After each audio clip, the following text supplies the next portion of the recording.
Hello and welcome to the turbulent world with me, James M. Dorsey, as your host. Nowhere are the lines separating legitimate criticism of Israel and anti Semitism more blurred than on the soccer pitch. A series of incidents in the last year highlights the confusion and obfuscation, part of the product of an Israeli effort to deliberately conflate criticism with anti Semitism in a bid to stifle questioning of Israeli policies, and part the result of a decades long information war that pits Israelis and Jews against Palestinians, Arabs, and Muslims, in which labeling of the other is often ideologically determined.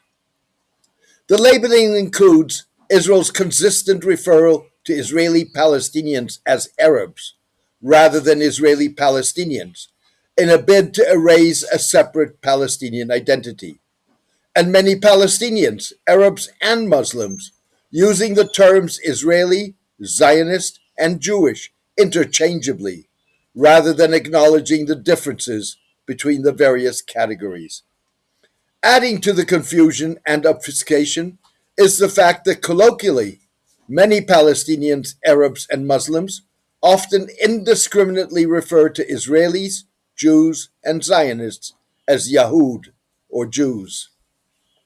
The incidents occurred against the backdrop of mounting public criticism in Europe of Israel's conduct of the Gaza war and long standing European efforts to combat racism in stadiums.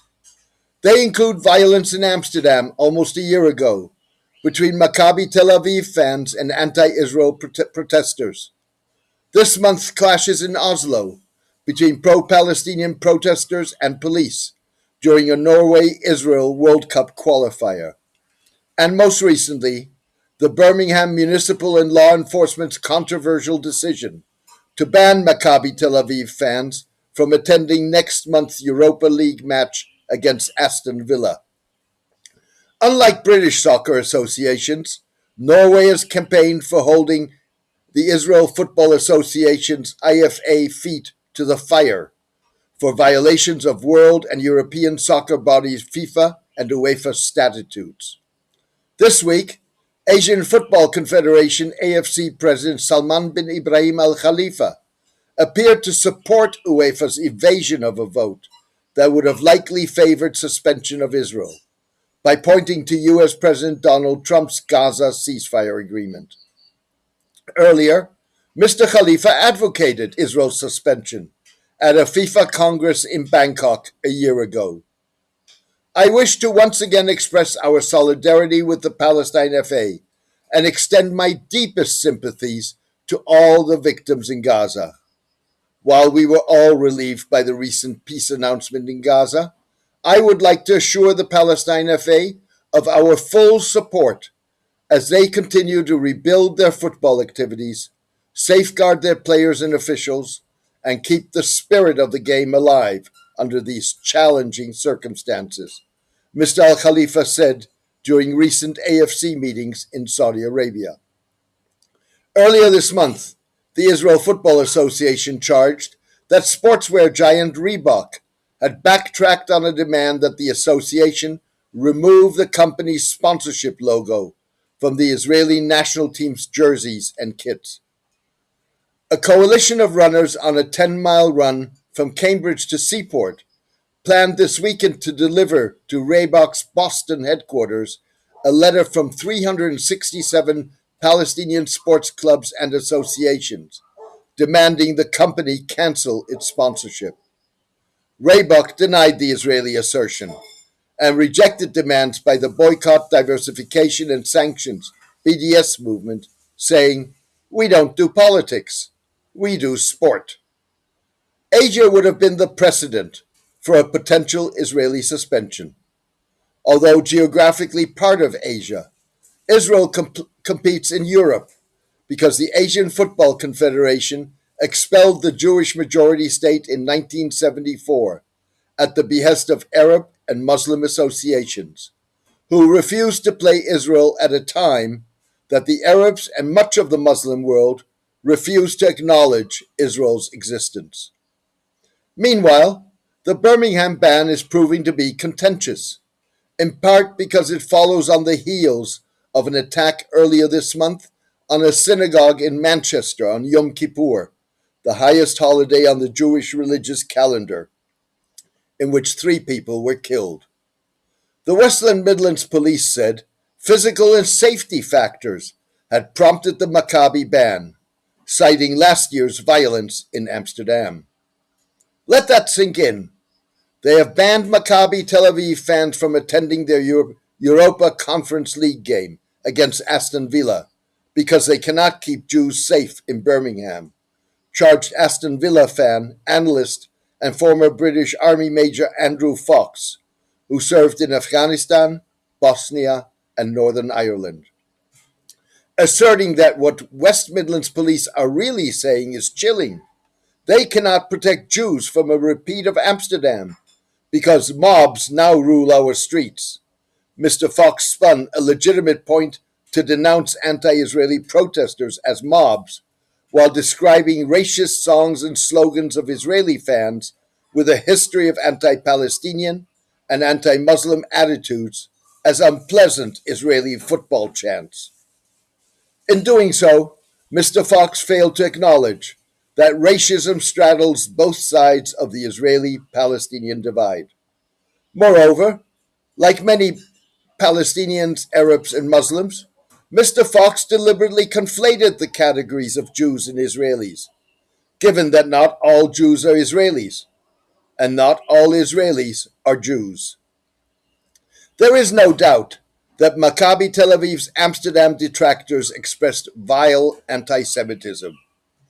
Yet that is no better or worse than Maccabi Tel Aviv's chanting, "Ole, ole, let the Israel Defense Forces win.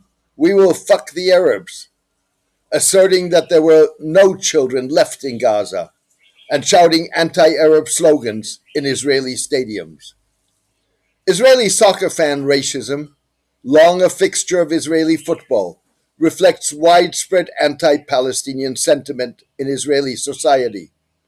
A recent Instagram video captured Israeli women chanting, "May your village burn!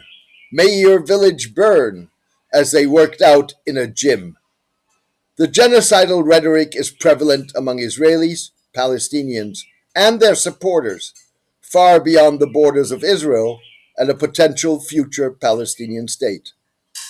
In Birmingham, Asra Rashid, a militant Islamic scholar, purveyor of anti-Semitic conspiracy theories, and proponent of expelling Israeli Jews from all of historic Palestine, or subjecting them to Islamic rule, earlier this month helped shape the charged pro-World Cup qualifier environment by vowing to show Maccabi fans no mercy and no rahmah, or compassion. By ignoring or downplaying the pervasiveness of racism on both sides of the divide, Mr. Fox contributes to the blurring of the lines between criticism of Israel and anti-Semitism by deliberately conflating mounting anti-Israel sentiment in Europe because of Israel's conduct of the Gaza war with anti-Semitism. He also neglects the reality that Jewish critics are prominent in anti-Israel protests. Moreover, Mr. Fox also ignores the fact that the Israel Football Association has maintained a facade of anti-racism to avoid running afoul of UEFA and FIFA, but in effect has long soft-pedaled racism in Israeli stadiums, even though Israeli Palestinian players contribute significantly to Israeli national team and club performance, and Israeli Palestinian teams compete in Israeli leagues. There are good reasons to tackle the Israel Football Association for its inclusion in Israeli leagues of clubs from illegal Israeli settlements in occupied Palestinian territory, in violation of international law and FIFA statutes, and its failure to robustly crack down on racism among Israeli soccer fans. Yet, that does not relieve British law enforcement of its responsibility to protect the right of Israeli fans to attend a match, as long as Israel remains unsanctioned. The police can deploy hundreds to protect politicians at party conferences. They can lock down city centers for climate protests. But when it comes to Jewish football fans, they throw up their hands and say, sorry, too risky, Mr. Fox argued. In the latest example of British law enforcement marshalling its forces, London's Metropolitan Police was supported by units from across Britain when last month some 100,000 people congregated in the British capital for a far-right anti-immigration march. Once you start excluding Jews for their own safety, you are normalizing their exclusion. We have seen where that road leads before, Mr. Fox said. Broadening Mr. Fox's argument to include minorities as such, not just Jews, Ian Murray, a minister at the British Department for Culture, echoed Mr. Fox, but noted that the Birmingham decision raised a dangerous specter for all minorities. The Birmingham ban was the wrong decision in terms of the message that it sends out for anti-Semitism, but it is also the wrong message to the entire country that you would be banned from going to public events if you're of the wrong race, religion, or creed, Mr. Murray said. Thank you for joining me today. The rise of artificial intelligence magnifies the importance of journalists with true expertise, top-notch sourcing, and historical depth. These journalists, like me, tell and analyze in-depth stories.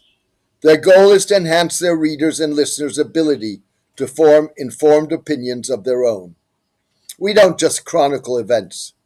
Our reporting and analysis are shaped by years of on-the-ground coverage, expertise, and historical knowledge. In my case, I have covered geopolitics, the Middle East, and the Muslim world for decades, having been based in multiple countries, including Israel, Egypt, Saudi Arabia, Iran, the UAE, Lebanon, Kuwait, and Turkey. Hard-hitting reporting, an analysis that lets the chips fall where they may, is even more critical in a world of brutal wars, unimaginable humanitarian crises, and increasing authoritarianism. That is the turbulent world with James M. Dorsey's mission since its inception 15 years ago. Thousands worldwide are avid readers and listeners of the turbulent world. Join them in helping to maintain and expand the column and podcast by becoming a paid supporter. You can contribute by visiting jamesmdorsey.substack.com and choosing one of the subscription options. Thank you for your support and loyalty. Take care and see you soon.